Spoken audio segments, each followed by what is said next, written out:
Hi, everybody. Happy day. Happy day. Welcome to Storytime Friday. My name is Jessica. I am a metaphysical misfit at Misfit Sanctuary, and I'm being joined by the lovely Joey. Hi, Joey. Hello. Hello. Hello. Hello, love. Hello, Governor. So, welcome again to Storytime Friday. Thank you for joining. Thank you for watching the replay. And I guess a little bit about myself. If you are new to my channel, my name is Jessica. I'm a metaphysician, so I have my bachelor's in metaphysical sciences. I'm an ordained metaphysical minister, spiritual life counselor, theta healer, and beyond quantum healing practitioner. That's a mouthful. You can learn more on my website, misfit-sanctuary.com. We're joined by Betsy. Hi, Betsy. Hi. Thanks for joining. It's always a pleasure to have you join us. And I hope that you're having a great day too, Betsy. So let's see. Today, well, how's everybody been hanging through this Lionsgate portal? It's kind of been intense for me. So yeah, I would say I would second that. it's pretty intense. So just like sending love to everybody right now, and preparations. We're about to go into Mercury retrograde. Yay! What? I know, right? We're just getting like slapped by the planets. Not that it's an excuse for being an asshole or anything, but you know, we're kind of being knocked around. Everything is, I guess, someone was saying like Venus is in retrograde too, which affects our love life and our home life. I mean, basically everything is being rearranged right now. We are going through an ascension. So it feels like we're going through an ascension. And sometimes that's easier to go through than others, right? Yes. I really do believe that on the 25th, I believe Mama Gaia shifted up her vibration. And anytime that happens, I've seen it over and over and over again. Anytime, because we can shift up, anytime, right? But she goes through these certain shifts, at certain times, and you can basically see it happening on the Schumann resonance. Yeah. When you look at the 25th of July, there was this huge big thing on the Schumann resonance. And so I think that she shifted her vibration up. And so what that does is so we're all here, right? She's here, we're happy, everything's great. We've gotten used to the prior shift, so things are, at least tolerable, right? And then she shifts her vibration up. Suddenly we have to shift, like our vibration will shift up with her, or will shift out, right? Shift up or shift out. And so then we're up here with her. And even though all of our actions and behaviors and thoughts and beliefs and traumas are still down on that lower level, so there's this it feels to me like feedback from a speaker in a microphone. It's just like this, like, wah! Until we do all the shifting that's required for us to then get our thoughts, beliefs, actions, behaviors up to that level of the frequency of the earth. And that's fucking rough, man. It's just like, it's rough. It brings up all of this stuff all of this stuff. So Betsy says it's been kind of rough. Yeah. Oh, I love you, Betsy. I'm sorry it's been rough. You know, It's a lot of harmonizing we have to do now. Yes. Yeah. Lots of harmonizing. And so, yeah, pay attention to like what's coming up for you right now. Lots of with relationships, Yeah. health. So, money. Yeah. This is all of that. So, okay. Yeah, he's shifting. I feel like if we can get our minds in a space of, again, like, all this is like really tough and maybe sucks ass and balls, it's also a good sign because shifting up, and that's really ultimately what we all really want. Yes. We really do. Like, in order for all the stuff to be seen and everybody to wake up, then we have to go through this process. So it's like, although this is painful, it's also kind of awesome, and I look forward to it being, calm again. Because there will be discomfort, as we were told. There will be discomfort. You cannot escape the discomfort. It's all about, are you gonna have discomfort that keeps you in the downward contraction spiral? Or are you gonna have the discomfort that puts you in the third, expansion? Either way, Yeah. it'd be. And even if it's some of both, that's okay. That's right. Yeah. Hey, sometimes it's 2 steps back, 3 steps forward, 2 steps back, 3 steps forward. That's okay. Baby steps are still steps. I think the most important part is for us to really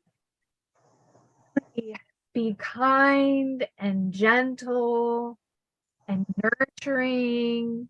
And now is not the time to be pushing. Now is the time to really, like, how can I be gentle with myself? How can I, like, lovingly look at my shit and own it and not beat myself up about it? Like, how can I look at what's coming up and use it as a way to see what I really want to create without, slipping into like shame and blame and yada yada yada. I had the situation the other day where, like, I got big dreams, right? Like, I'm doing my counseling and my coaching, and I love that so much. It fills me up with so much joy. It's like they say, find the thing that you would do even if no one paid you. Like, that is how I feel about that. I am trying to get paid for it, of course, but it is something that, like, if the money system fell and there was no way for me to get any payment, that's the thing I would still be doing. But I also have big dreams of opening the sanctuary. And in order to open the sanctuary, I have to learn all this stuff about business, and I'm taking these courses to learn about business and yada, yada, yada. And so I was, again, it's been like gentleness and kindness. Things have been really dense and, like, kind of, the energy feels like sludge, you know? And I woke up one morning and I was fixing my coffee and I was just like, man, like, I'm sleeping in too late, I'm not waking up early and doing my courses, and I'm not doing this and I'm not doing this. And my guys were like, yeah, you're doing a client every day, and I was like, yeah, but you know, but I'm not doing this other stuff to achieve this other stuff. And my guys were like so gentle, and they were like, what if just doing a client a day, what if that's enough? Yeah. Like, what if what you're doing is, what if who you are in this moment in time, with all the fragments and the brokenness and the pain and the sorrow and all of the dreams and all of the hopes and all of the traumas, like, what if who you are right now in this moment in time is enough? And I was just like, oof. I started to cry, and I was just like, yeah, yeah, what if we're enough right where we are, right? And maybe down the line, we'll feel that energy to push and change and shift and do, stuff. But what if, like, just right now at this moment in time, who we are is enough? And maybe we can just take this time to, like, really nurture ourselves that's like hurting and feeling sad and seeing, where we want to go and feeling like we're not there yet. What if we can just love that the how far we've already come, you know? Like how would that change your life if you all just like had a moment of grace and mercy for ourselves? Who we are is enough right now, and that we're awesome. I just think that's what we all need to do right now. Really, honestly, you know? Because if we want mercy, nurturing, and support from our outer experience, it has to come from us first.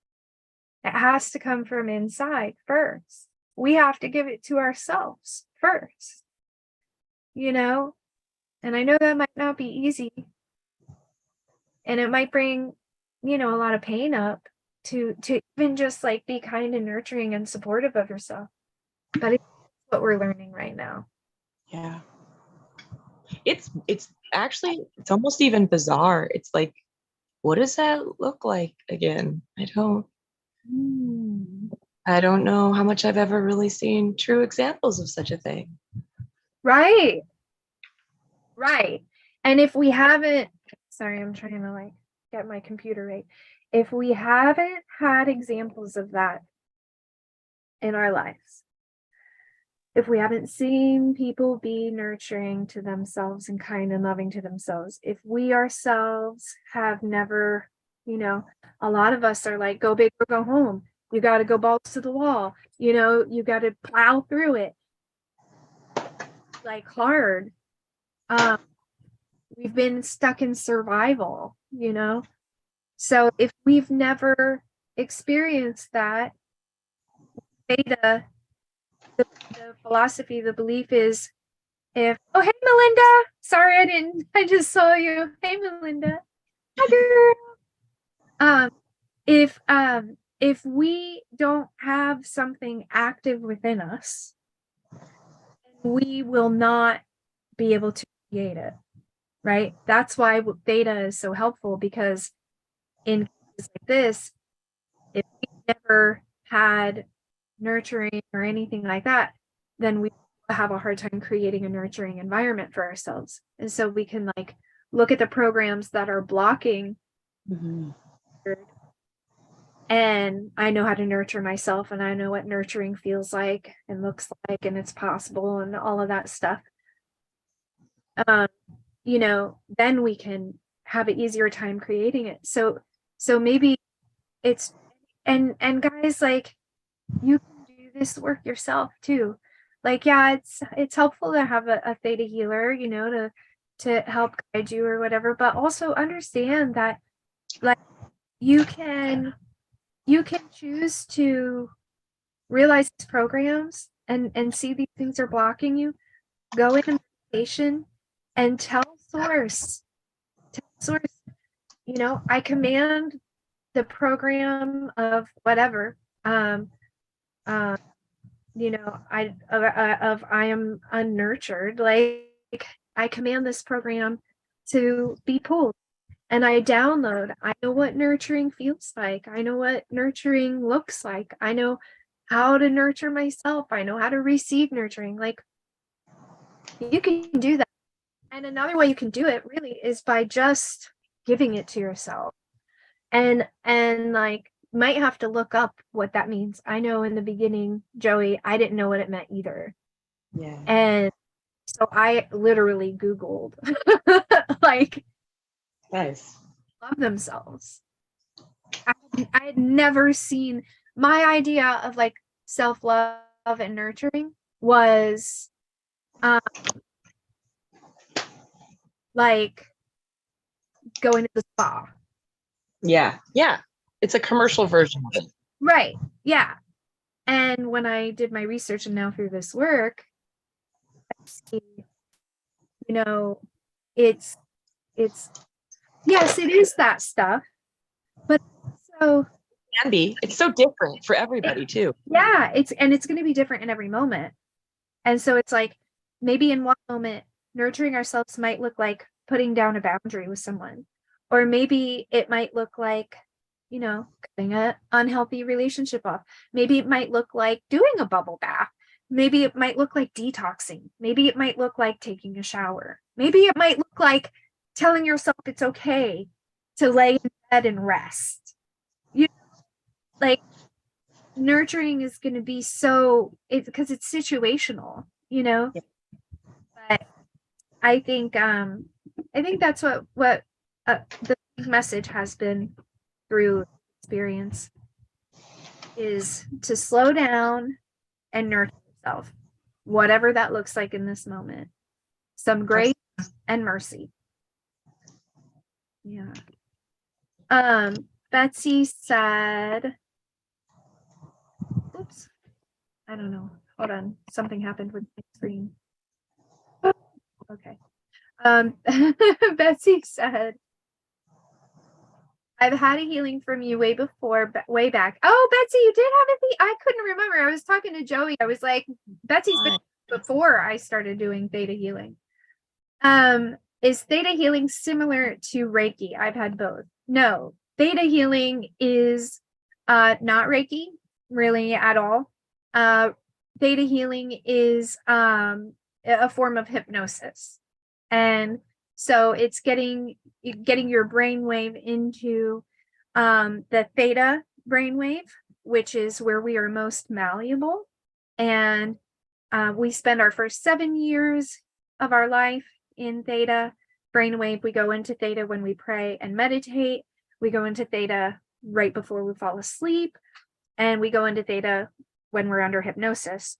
And when we're in that theta realm, where it's so easy you can just work with the consciousness. You can pull programs and download programs. You can pull feelings and download new feelings. And literally, like in the Matrix, when Neo gets hooked up to the thing and he needs to learn how to fly the helicopter, they just they're like, oh, here, downloading this program. Suddenly now you know how to fly a helicopter.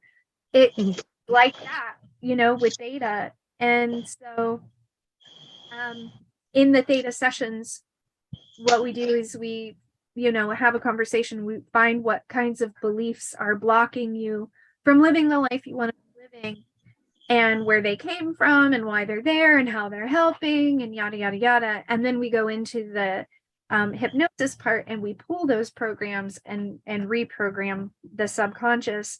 And once you are reprogrammed, then it's easier to create what you want to create.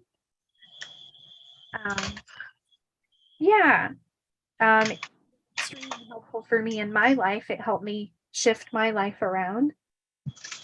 Most of my clients feel like have, pretty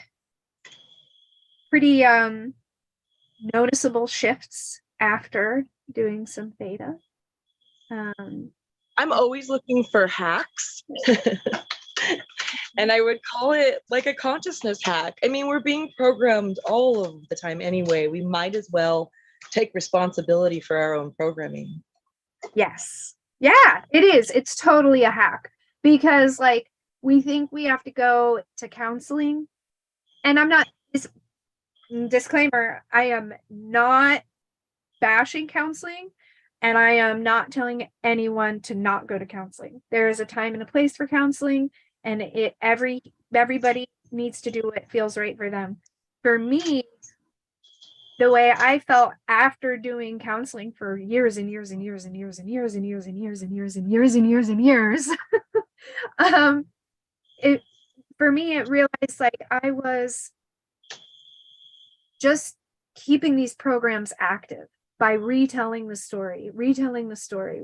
I was just like digging into it and telling the story and going in and re-traumatizing myself. And maybe I didn't have a good counselor. I mean, I've had plenty, but like what I like about Theta is we don't have to go. We can just acknowledge what happened and look at the programs that were created by certain situations and then pull them and download new ones. You don't have to relive the trauma, you know. So we are way more than our mind and emotions as far as counseling. Yeah, I think vibrational medicine is a huge part of it. So anyway, yeah. So that's my little spiel. So how do you feel about getting into your story? Yeah. I mean, you know, we can always rename today. It's whatever. So I'm really glad that we're doing this story time. It's been really interesting. Go back and tell the story again. It's helping me, like, well, first of all, it's interesting to see how my body is responding to me telling the story again. Because I'm having physical responses, you know. We had just talked about how I had all that digestive, and I am on a parasite cleanse, but now I'm having like digestive stuff come up, and especially with the colon, which was digestive stuff I had. And so it's interesting that, but it's also interesting to look back because retelling the story, you know, it's making me see my mom differently. Where my story used to be like she was the abuser and she was bad and she was horrible and I couldn't remember the good times because the bad times overshadowed everything. But with her being gone for so long now, and not being traumatized again on a daily basis, and going back and telling the story and looking at it, really, I can see that, like, not to detract and say that there wasn't abuse, because there certainly was. However, I don't know, it's helping me develop more compassion for my mom, especially as I'm a parent myself. I know how hard it is to parent. Like, it's fucking relentlessly hard. It's the hardest thing ever I've ever done in my entire life. It's also the most rewarding and best thing I've ever done. Absolutely. But like looking back on, because now we're getting into the thick of it, and it's about to get, so like trigger warning, we're going to talk about sexual abuse and physical abuse and emotional abuse. You want to set a time limit for yourself? And I can kind of just keep track of that for you. So yeah, I'd like to be done. Okay. Maybe by 1:45. Okay, gotcha. Maybe before then, but we'll see. Okay.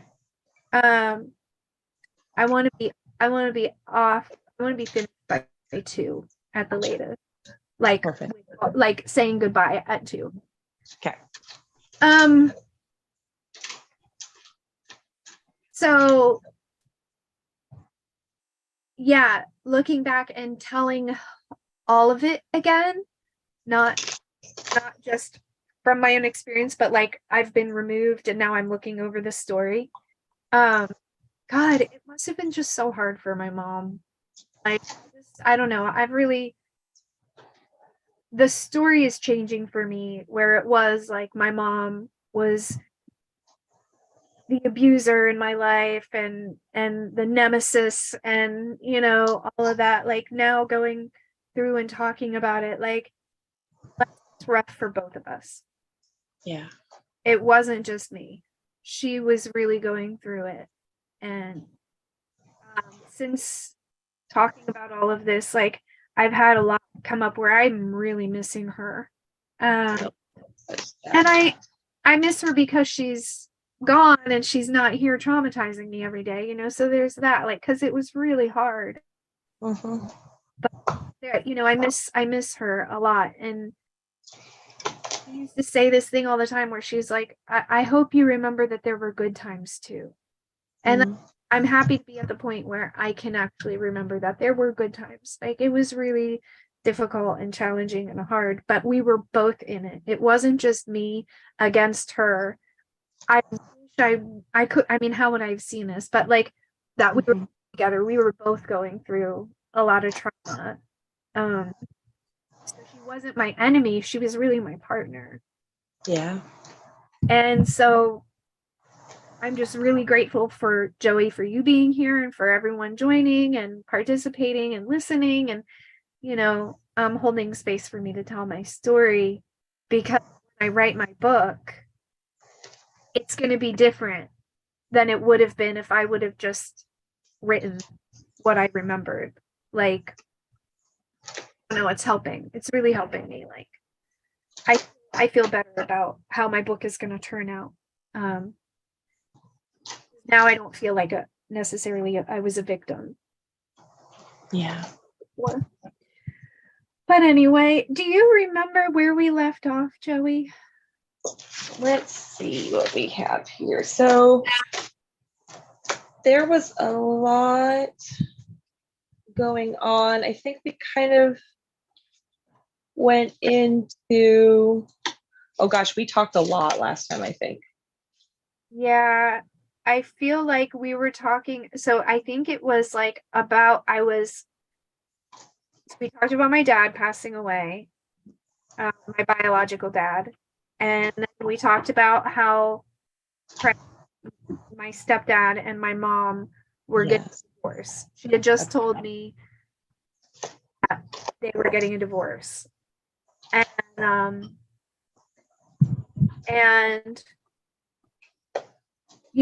while like during the time where before like we actually moved out, things were still pretty okay. I mean, there was tension in the house. My mom started sleeping in the guest bedroom. She was behaving in ways that I feel were really hurtful of my dad. Like, she had started a relationship with this guy, Nick, before she got a divorce from my dad, and was like bringing him around. And so there was like tension there, which, she wasn't honest with anything that was going on. She was just like, oh, he's a friend. She was staying out a lot more and not coming home, but like I still had my needs met. Like, we still had like a nice house, and my stepdad was there. And, I remember, like, I bless you. I remember one of my most favorite things is like, I started getting my cycle when I was 12, and I was at home with my, oh no, so he had, I think we had moved out already by then. Okay. So I'm trying to remember things that happened before I moved out. And I want to make sure that I tell, like, my mom had me in camp every summer. She had me in lots of activities. Like I want to share the good stuff too, that she did do her best with as hard as things were. And so I went to 4-H camp every year.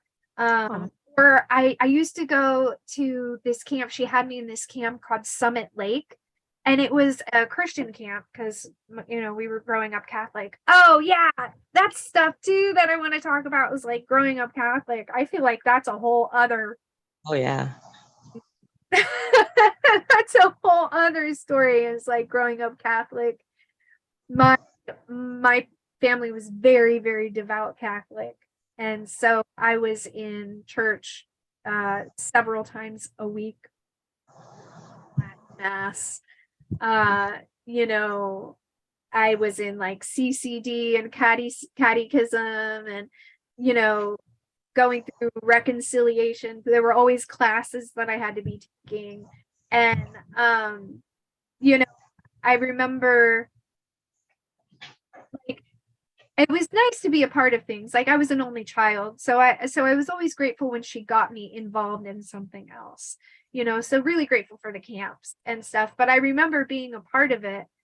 And this one day in CCD, which is a Catholic like night school basically, so that you can like earn your reconciliation, which basically means you can go in and talk to the priest and confess your sins. Okay.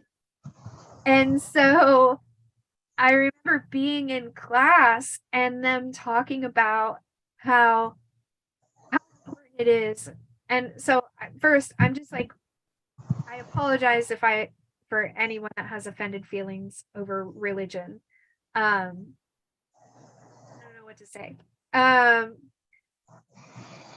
Other than like, I hope you can hear what I say with an open mind. And I remember being in class and the nun talked about how important it was for us to go on missions. And because we have to carry the gospel of Jesus Christ to the world. And if we don't and hear about Jesus, they're going to burn in hell. And I remember having this moment where I was, you know, probably like 11, 12, and my dad had already killed himself. And like, I was really struggling with like having a loving God and then the stuff that was actually happening. So I was like, so wait a minute, you're telling me we have like an all-loving God? And she was like, yes, God loves all of us, we're all God's children, yada yada yada. And then I was like, okay, but yet so we're talking about the Aboriginals deep in the forest, and that like they're never going to have any contact with other humans because they don't know Jesus. God's going to make them burn for eternity. And she was like, yes, that's why we need to go on missions so that we can save those people. And I just remember being like, this is a crock of shit. Like, that does not. I'm really big, like one of my things is hypocrisy and like integrity. And like this doesn't line up with this. So we're not being told the whole story. Something doesn't make sense there. So although I went to like Christian camps and stuff like that, and I had a great time and I loved singing worship music, and to this day, hearing worship music will make me cry. I got my first kiss at like, well, my first like, because I had kissed Aaron Connington, but a bunch of times.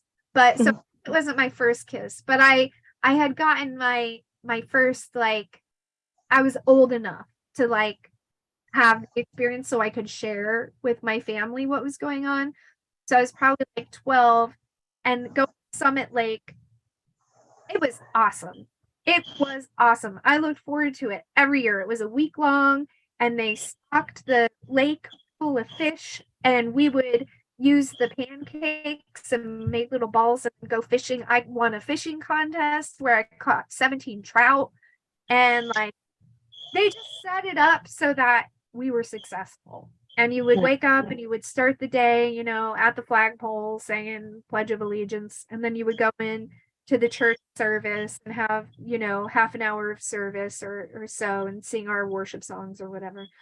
And then we would have the whole day to just like have fun and do stuff. And so we went fishing and horseback riding. And one of my regrets as a parent like is that I haven't been able to give that to my kids.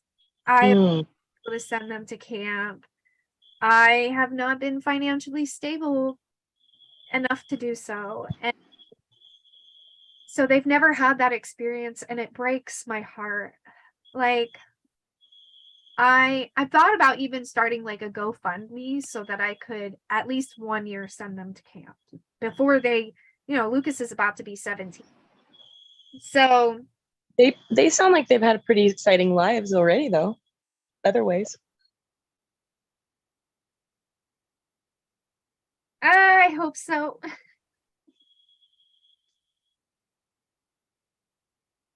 I never went to camp. No? Well, there was 1 year I did go to a church camp, but it was more just weird. So it was not like, I mean, they were cool, but it's more like, what's happening? Nah, I won't go back. You don't But feel yeah, like you missed out in life because you didn't get to go to camp? no, not really. Not really. I did other fun stuff during the summer. We would go to like Yeah. water. I don't know that I've like I can say I've loved my kids really well. And I can say like I feel really confident about, you know, That's I've pretty great. been there. Like I've really been there. And I walk them through their feelings and like so I can say like I feel really confident that I've been a super present mom and I feel very confident that I've taught them the skills of like emotional integrity and wellness and how to process their feelings. And I think that's a gift. There are parts of parenting where I feel like I failed because of my own financial, you know, Mm, because I couldn't take care of myself, so I couldn't do it for them. that's hard. And so like I think I'm a great mom and I I I wish that they could have had other experiences, but I also trust that everything is divine and they're working out their own karma and they have their own, stuff that they need to process. And so if they were supposed to have those experiences, they would have had those experiences. Yeah. So it's like balancing out that like parental guilt and like acceptance. Yeah, that's a lot. Being a parent is it's a big deal. Yeah. Yeah, it's kind of a big deal. Kind of a big deal. And I think, as a person that's only a pet parent, I realize what a big deal it is. It's kind of, I mean, just watching it change people is really profound. Yeah. Being a parent saved my life. It's like being a parent almost killed me and saved my life at the same time.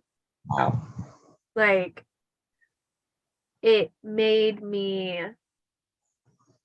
like my children are the catalyst for me being the better version of myself. That's amazing. They're they are incredible human beings. Like I'm blown away that I get to be their mom. They're just both so absolutely incredible. I love them so much and I'm just so proud of them. So, but yeah, so I went to camp and I remember there was Justice was this little boy and uh, so like part of my story is I had racist parents. Oh man. Um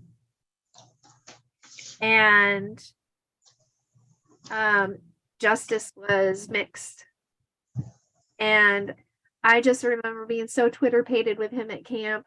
And, we would flirt and whatever. And then one day he made a picnic under the weeping willow right by the pond, right by the lake. And we were sitting there and he like gave me this sweet little kiss. And then after home, like we wanted to keep in touch. We wanted to keep dating. And um I remember being like really terrified how my parents were going to react. My stepdad was outwardly racist. My mom was she would say really racist things. So I would say she's racist, But she wasn't outwardly racist because she would hang out with Black people so that she could buy, this is, I'm sorry if this is offensive, but this is just what it, like, to buy crack, where she bought crack was prominently Black neighborhoods. Not to say, obviously, my mom was a crackhead, so there's white crackheads too, but I saw her use them, is essentially, I guess, is what I'm realizing. Like, she would say racist things and then she would use them so that she could get her needs met, which is just the story of fucking colonization, right? And so I remember being really nervous of how my mom was going to respond, but she was fine. She was fine with it. And so Justice and I, after camp, he called me and he was like, my parents and I want to take you on a date. So we were like, I asked my mom and she was like, okay. And I was like, oh my God, my first date. And, and like, I'm so excited. And so my mom got me like this outfit and, got me, I always had clothes and toys and things like as far as that stuff goes, I never went without. I always had my needs met and tons of toys and doll babies and like my dad working for IBM, good money. And so there was never a time where it was like I could something. I was daddy's little princess. And so he, you know, I think part of the way he showed me love was by buying me things. But at the same time, I wasn't spoiled. Like it wasn't like an over, I appreciated my things. Which my mom made sure I appreciated them coming from poverty, So it was like, I think it was a great balance of like just being provided for in a really thorough, nice way. And so they got me a new outfit, and my mom had been a server at the Red Roof Inn, or the Red Horse, which is a steakhouse.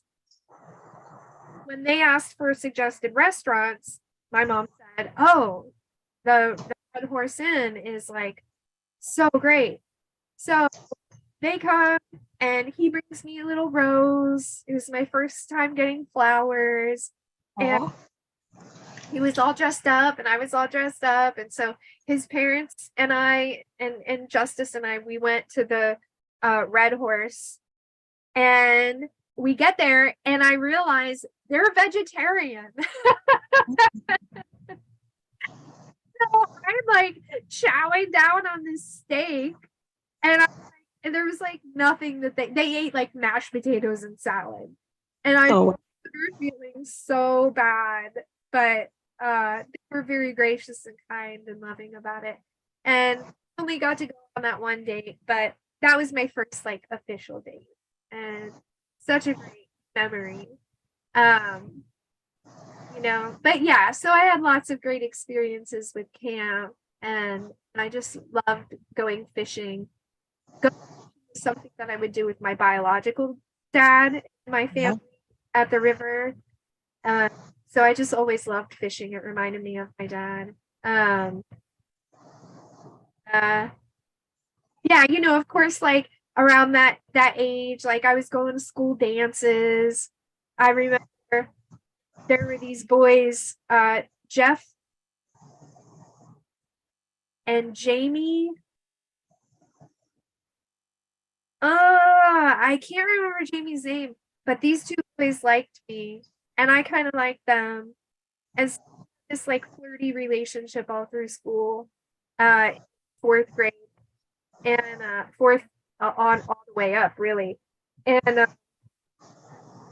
oh my God, I remember I have this memory of like in fourth grade, Jeff, our school didn't have air conditioning. And so during the summer, or during like the summer months, during the hotter part of the school year, we were able to bring like plastic things, with the straws for water bottles. That's what they're called. And then the straw would have a cap on it. Jeff was chewing on the straw, and all of a sudden he stands up in class and he's like choking. He's like, and then my teacher goes up and does a Heimlich on him, and he spits out the freaking top of the straw cap and throws up all over the place. And we were all like, what? Like, so much happened in fourth grade. Now that I'm thinking about it, that fourth grade, that was the teacher where she had that closet full of candy that I got in trouble all the time for stealing candy. She was the teacher who, like, was supportive after my dad had killed himself. She was really patient and understanding, like, whenever they would talk about Civil War. And I would get really triggered when they would talk about guns specifically, because my dad had just his gun. And but like I remember getting in all kinds of trouble in fourth grade too. After my dad I had behavioral issues before my dad passed away, my biological dad, but they got way worse after.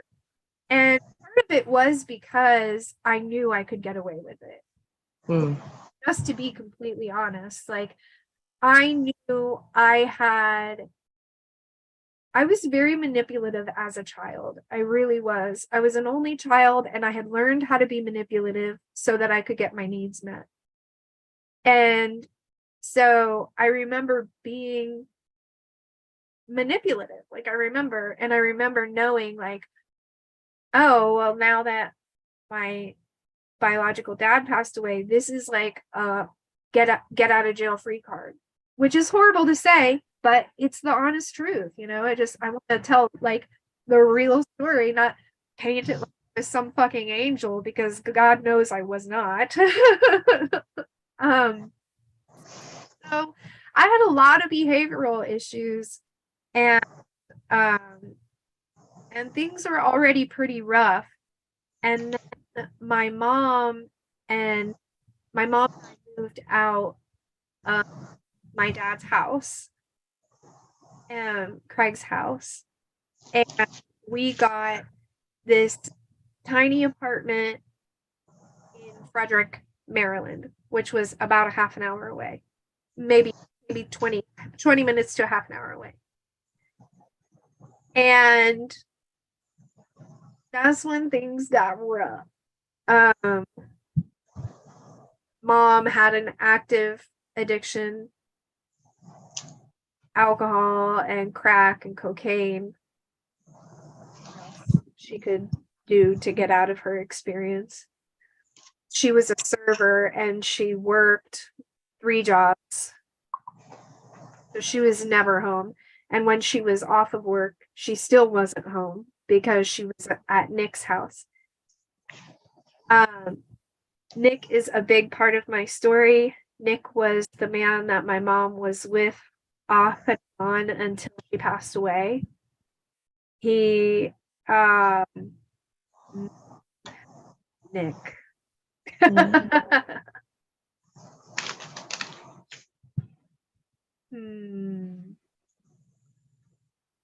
How to put my relationship with Nick? Well, I hope I never speak to him again. He was really awful at the end. He was also an alcoholic and did other drugs. I don't know what he did specifically, but I know he did cocaine. And so there was a lot of partying. And I resented him from the beginning because he was the one that my mom was with other than dad. So, like, already he was evil. And then he didn't know how to, he is a narcissist to the nth degree, like full-blown narcissism. I don't know. I don't remember when his birthday is, but maybe he's a Leo, because it was all about him. It was all about him. And my mom was codependent, so they completed each toxic way possible. Yeah. And so I would go to my biological or I would go to my stepdad's on the weekends or whenever. And then I would be with my mom. And I started a new school. I can't remember the name of the school. And that school, it was just school.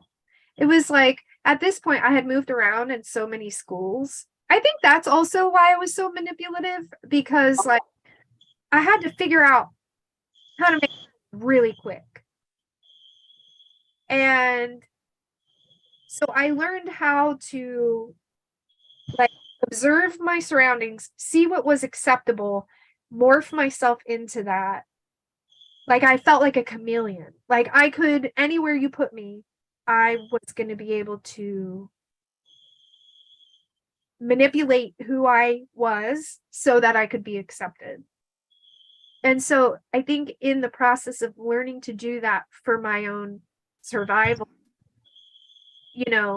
it filtered out into I was manipulative in my relationships. I didn't know who I was because I was always being whoever somebody needed me to be, that I could fit in and make friends. And of course I had my bullies. There was this one girl who was just really mean to me. Her name was Jessica. I can't remember her last name, but and then I'm my great friends, my other friend Jessica. And it was like whatever. It was cool. I don't really have any big Monocacy Middle. That's what that was called. Monocacy Middle. No. I don't know what it was called. Maybe that's what it was. But I just don't remember anything like really special about that school. I had a really tall friend named Ashley. That's what pops out. She was like, we're in like 4th or 5th grade. Oh no. Okay. No. All right. I'm getting my timeline messed up. Because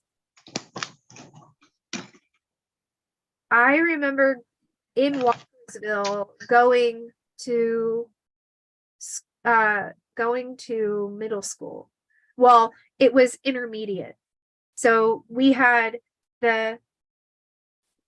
had broken school up into like kindergarten through 3rd grade, and then you went to another school for 4th and 5th grade, and then you went to middle school through 6th through 8th grade, and then you went to a high school.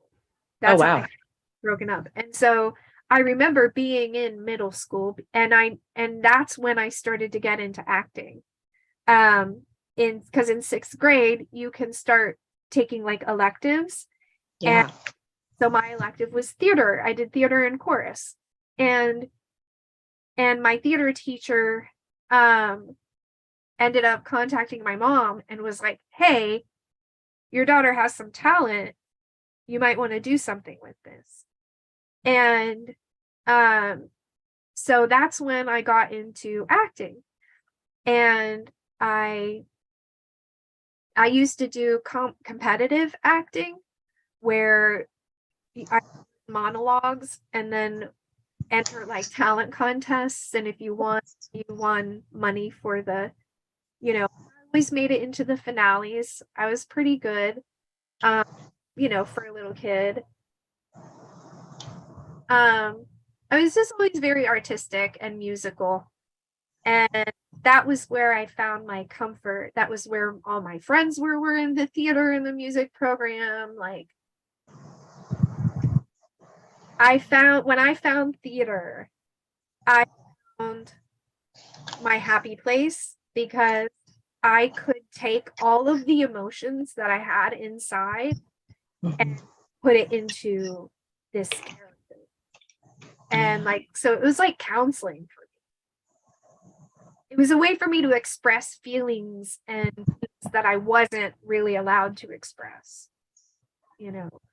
It was okay for me to be a jealous character, but it wasn't okay for me to be a jealous Jessica. Yeah. So it became a big outlet for me. And I was like, that's it. I want to be an actress. I'm going to be famous. This is what I'm going to do with my life. And my mom, was really supportive of that. She always wanted to be an actress, and her mom wouldn't allow it. My grandma wouldn't allow it, and was rather mean about it from what I was told. So when I wanted to be an actress, she was like, Betsy asked, isn't that part of people pleasing too? Manipulation. Yeah, absolutely. We have to manipulate in order to people please, because nobody is pleasing all of the time, everybody. In order to be pleasing, we have to manipulate either ourselves or somebody else. Both. And the bad part of people pleasing is you end up feeling very lonely, and you feel like an imposter, and you feel like nobody knows you because you don't know who you are, and you're always trying to be something that someone else wants. And so like then it's like, well, nobody really knows me, and then that goes into, well, if people knew me, they wouldn't accept me, and then it can go to really dark places. So we move out. I go to a new school. It's whatever. The most I remember from living in that apartment was that like I have this memory of my mom was working 3 jobs, and I didn't know that she had a problem with like cocaine or drugs at this point. I knew she drank a lot, but I didn't know she did drugs. And I remember her not having enough to pay rent. And so she had this big water, the 5-gallon water jugs full of coins.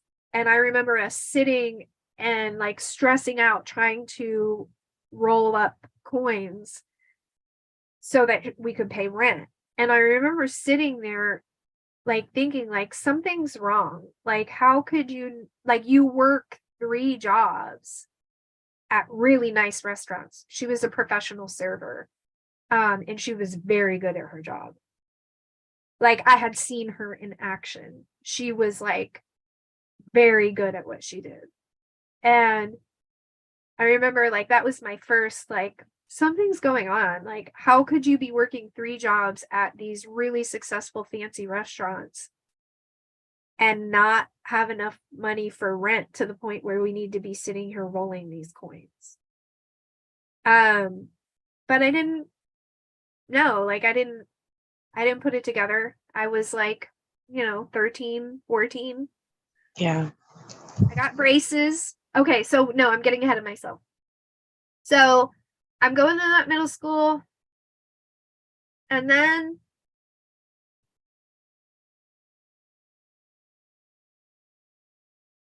I don't know why,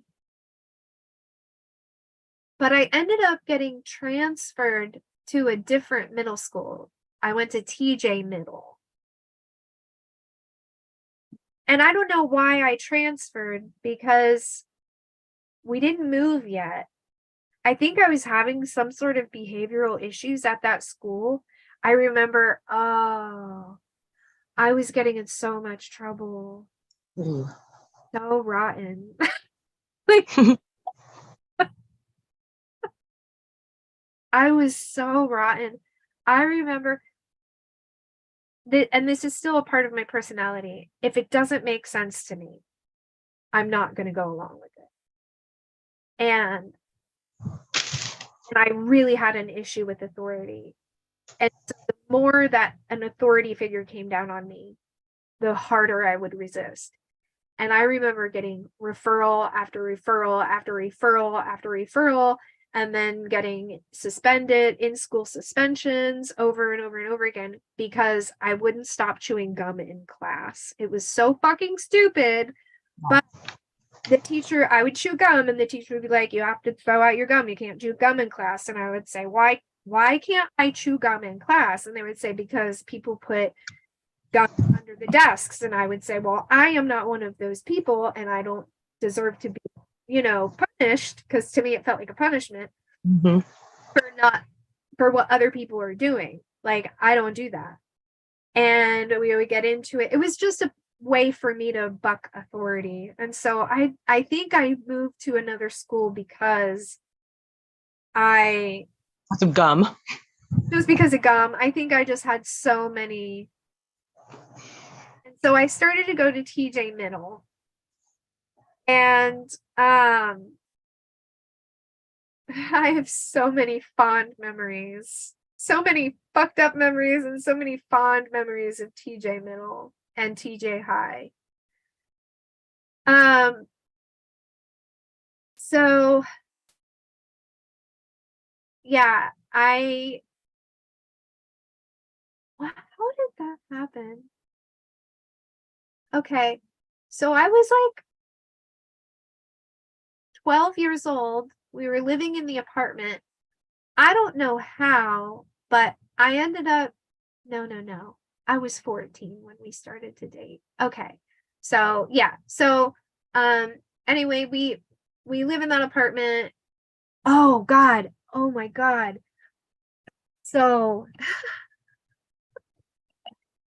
here's the story. This has to get exciting. Okay. I was a thief. Oh man. I'm telling you, I was like, and by this time I had already started like getting into drinking alcohol with my friends and like smoking pot and like all of that. Man, I have to pee so bad it hurts. Like, I'll do it. I am so sorry. I'm trying to hold it, but there is no way I'm gonna make it. I'll just take a collective breath together. Okay, let's take a collective breath. And then when I get back, I'm going to tell you a great story about my thievery.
Okay.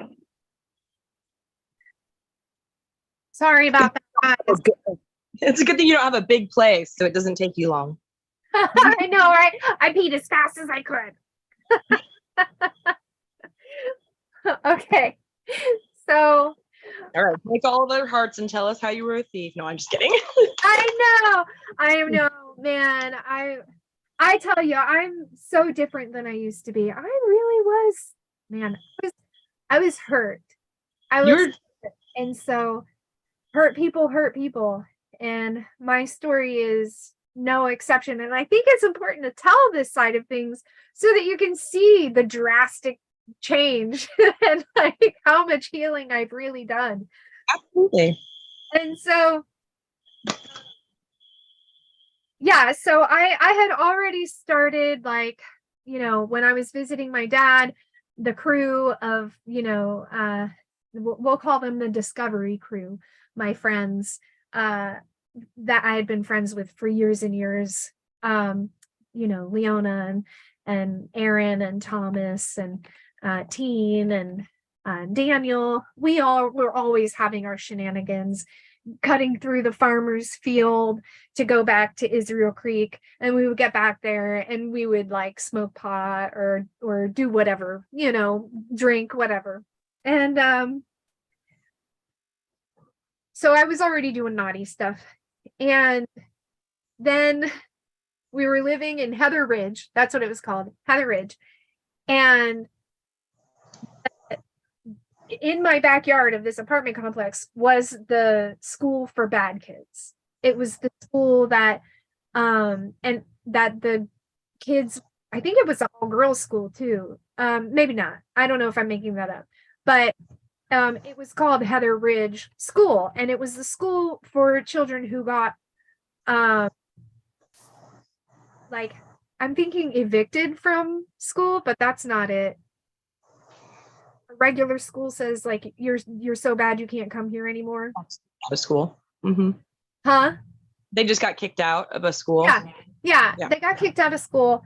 And I was like on that edge always. And so when we moved and the school was in my backyard, it was always like, Jessica, you better get your shit together or you're going to end up going to that school. And like my response was so shitty. I'd be like, well, at least it's not far to walk, you know? Like, just so shitty. And I started to, I don't know, I was just like, I don't know what I was thinking, but I broke into the school the weekends. I don't know. I just found that they had left the gym. It's not like I picked a lock or anything. I was just curious going around opening doors because I was, you know, a little brat. And I found that the gym door was open. And so we went in and they had this giant gym with these, I don't remember who I did this with either. I had a partner in crime. And I don't know who it was. Or maybe it didn't. Maybe it was my imaginary friend. I don't know. But I would go in and they had these giant ropes hanging from the ceiling in the gym. And so I would swing on the ropes and just go in and play in their gymnasium. And then one day I got curious and I was like, I want to explore and see what they have. And I went up, you know, I ended up going up into this crawl space and they had bags and bags and bags of like gym clothes, like brand new tag on them. I don't know if you remember the brand Umbro. Oh, that sounds You remember familiar. Umbros? They were high dollar gym clothes. It was like, you know, Reebok, like it was up there.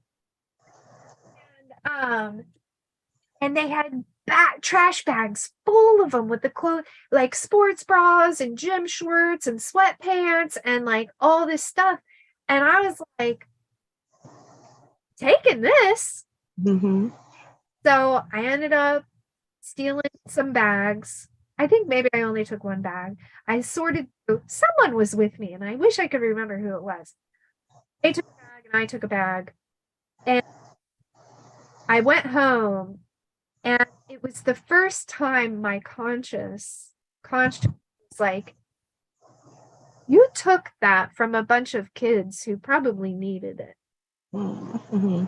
And I remember like I couldn't wear it. Like it sat in my room and I just looked at it and it was like taunting me.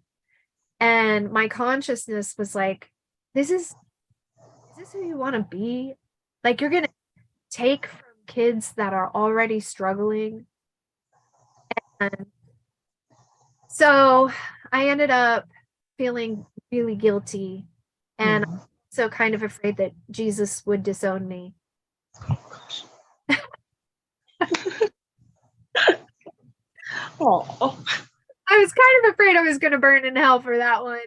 So I ended up lugging this, you know, big trash bag full of stolen clothes back over to the school, and I put a note on it, and I said, "I'm really sorry, I stole this, and then I wanted to give it back. Everything is here. I'm really sorry. I feel bad.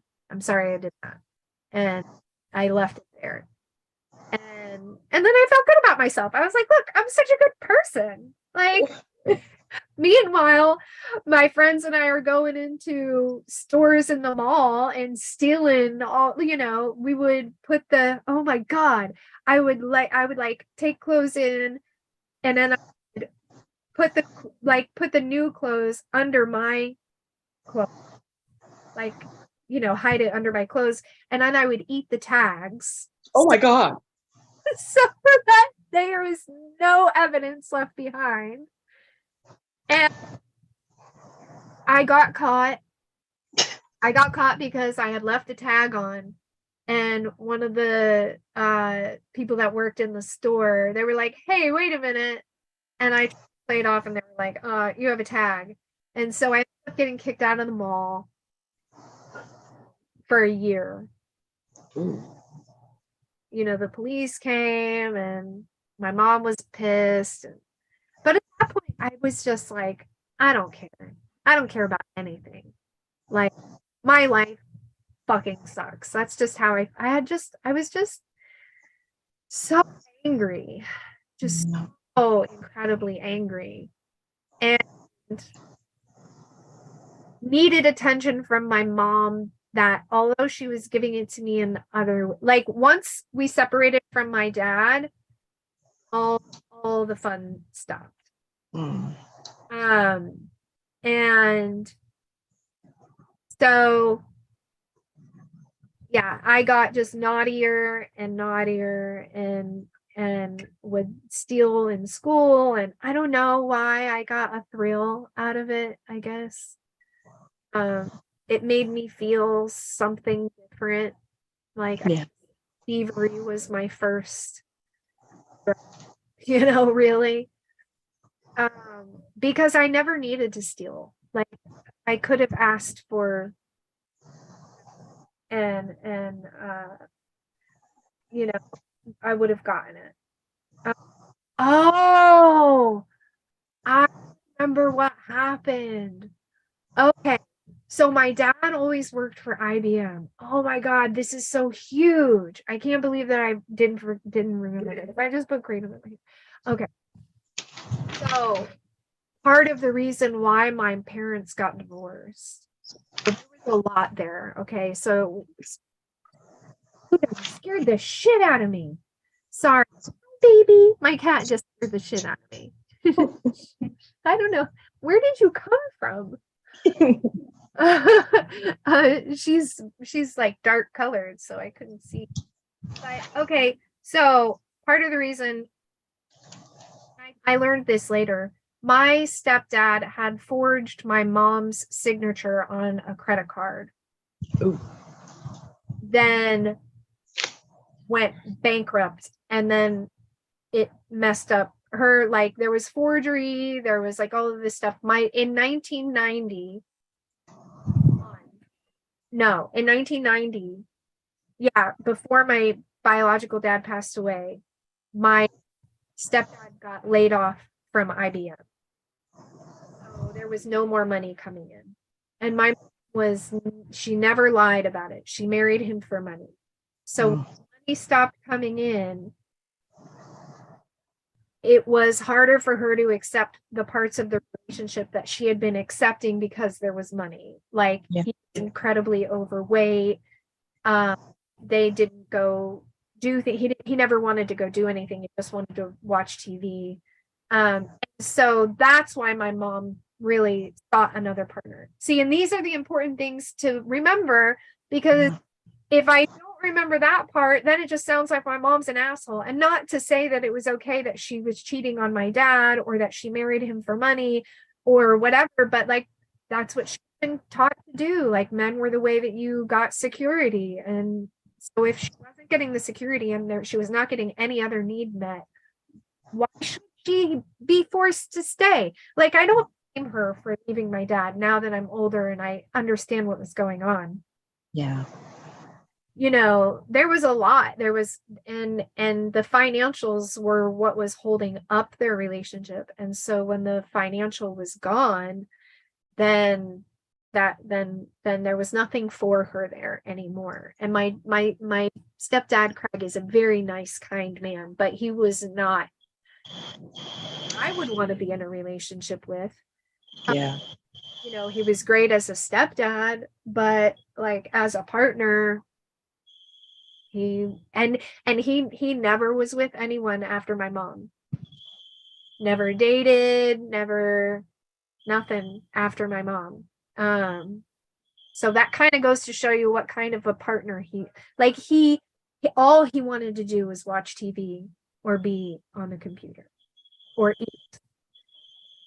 And so, yeah, so remembering, like, so then that's why my mom started to have the affair. They were already split up as far as I know, but we were still in the house and she started to see Nick and yada, yada, yada. And so we moved to that little place by Heavy Ridge, and my mom and Nick keep dating each other. My mom started to have so much fun. That's the one good thing that I can really say, like, from her leaving my dad. She was having fun again. Nick loved to be active and do things. They were always doing things. She was on a softball league. She was on a shuffleboard league. They were members at this bar clubhouse called Redmond's Club in Frederick. They were always doing like activities together. And so although she was drunk all of the time because of this, so active. And my mom was like a fun ass person. She was so funny, very inappropriate. Very, very, like, to a point where at times it was very embarrassing. She would embarrass me in front of me. But I also have a tendency to be a bit of a prude. And so, like, it was, now that I look back on it, like, she got to have fun again. She was partying. We would always have barbecue cookouts, and like, I would say that's the one thing that Nick was good for. Like, he really wanted to do things, and they had fun all of the time. And even though she wasn't necessarily like tending to me, she in her own life, she was having a ball. Yeah. And that's great. And so, I mean, not great for me then, but like, you know, Yeah. as an adult looking back on it, I'm glad she had that time. I wish she would have remembered she had a daughter. Yeah. But She's like, what? You're like 12, 13. You're an adult now. It's fine. basically that's what happened. Like, I think like my biological dad killing himself, like, that was a breaking point for her because everything happened at once. Like, my biological dad killed himself, and my stepdad forged the thing and lost his job, and you know, the money wasn't coming in, and like everything really kind of went wrong for her all at once. And I feel like she just checked out. And for her, you know, I mean, I get it. Like, making dinner fucking sucks. Like, Yeah. every day I have to make a meal for people when all I want to eat is some dates with peanut butter and some, you know, pecans. Like, I have to make dinner. Like I get it. Like, and so I think she just got to this place where she was like, yeah, you're old enough. You can do this yourself. Like, you know, I would complain about the food that she made because I was a bratty kid, you know. And so finally she was like, you know what? Fuck this. I'm not making dinner anymore. Yeah. You make your own dinner. You're like, whatever. And she was working a lot. And so I made my own dinners, and I was very self-sufficient. Yeah.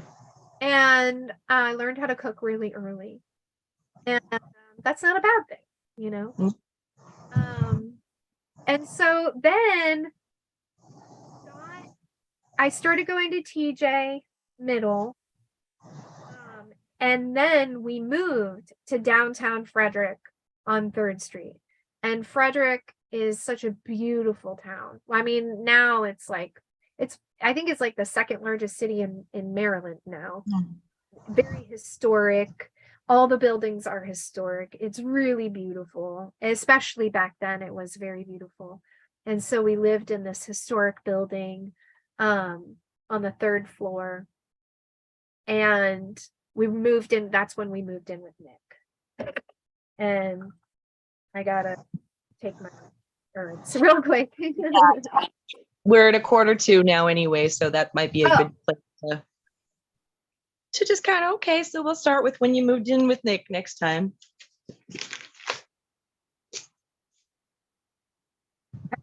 Yeah. Yay. I feel like I got some good stories. Yeah. Time. You know, before. That wasn't traumatizing at all. Jeez. Yeah, yay. It's been really hard to just look at the trauma. Like I've been thinking about in between these story times is I don't want it to be me just telling a traumatic story every time. First of all, because it's not the truth, and second of all, because it's not good for me. Yeah. I don't want to get stuck in that mind space of like how hard it was and how bad it was and what a victim and blah blah blah blah, because that mentality makes me sick. Yeah. And so I really want to make sure that like I talk about like there were awesome times. Like my life was like really hard, but it was also really awesome. Yeah. And all of these hard times taught me stuff. And now I get to use that stuff to help other people. I'm really grateful for that, you know? Yeah. So I'm glad it's not every time coming together for like trauma. No, it's not. You know,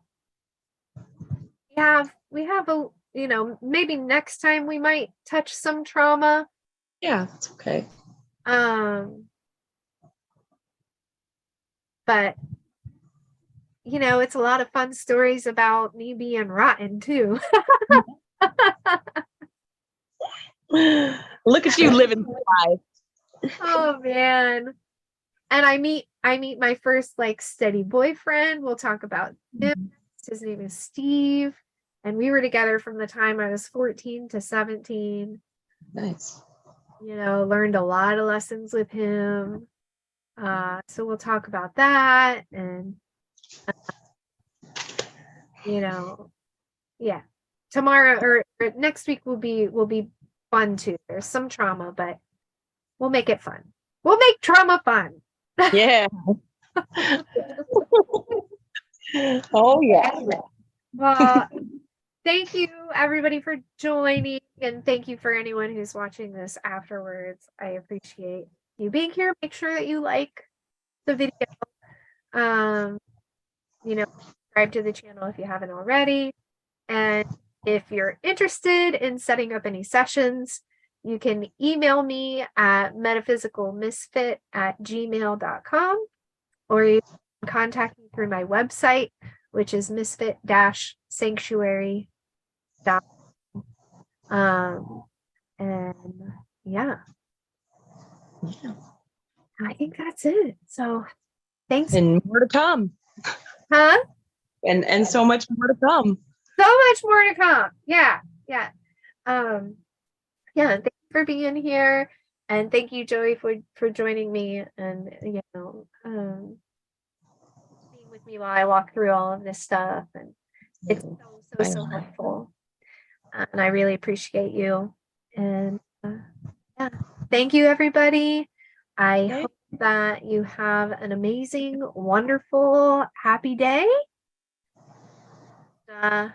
We'll see you next time. So we'll be back on. So we're gonna start doing. Oh yeah, that's important. We're gonna start doing the lives at noon instead of 1.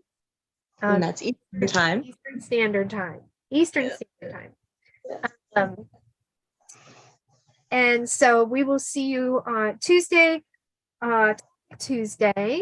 at noon. And I believe we're scheduled to talk about money. That's pretty fitting. Huh? It seems pretty fitting considering it's one of those things we're all kind of wading through. Yeah. So we're going to talk about money mindset and how to manifest money and all of that fun jazz. And so I hope that you join us at 12 for Topic Tuesday. Money.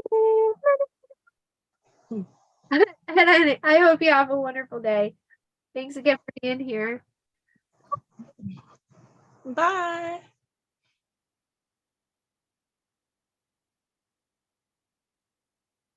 I'm like waiting. There we go. Okay. Oh no, it's not ending.